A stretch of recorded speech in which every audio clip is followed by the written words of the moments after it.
Hi friends, welcome to அழகு family. Protein நிறைந்த நவதானிய தோசை தேவையான பொருள் என்ன பார்க்கலாம்.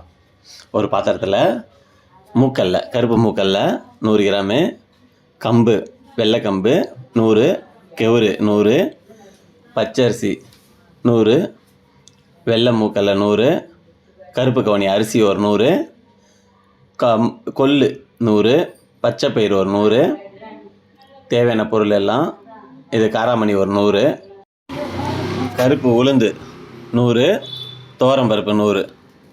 தண்ணி ஊற்றிங்க தேவையான அளவுக்கு. ஒரு 5 மணி நேரம் ஊற விடணும். நல்லா ஊறினதுக்கப்புறம் கிரைண்டரில் போட்டு நல்லா மையம் ஆட்டி எடுத்துகிட்டு தேவையான அளவு உப்பு போட்டுக்கணும். உப்பு போட்டு நம்ம எப்பயும் போல் தோசை ஊற்றுற மாதிரி ஊற்ற வேண்டியதுதான்.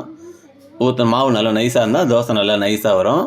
இப்போ ஊற்றும் போது பாருங்கள், நல்லா செவ்வனையாக மொறுமொறுன்னு வரும் தோசை. சாப்பிட்டா நல்லா ரொம்ப சத்தான தோசை. நாங்கள் ட்ரை பண்ணி பார்த்தோம், நல்லா இருந்துச்சு. இதுக்கு எந்த சட்னி வேணாலும் வச்சுக்கலாம், நல்லாயிருக்கும். நீங்களும் ட்ரை பண்ணி பாருங்கள். நெக்ஸ்ட் வீடியோவில் பார்க்கலாம். பாய். நல்லா இருக்குது.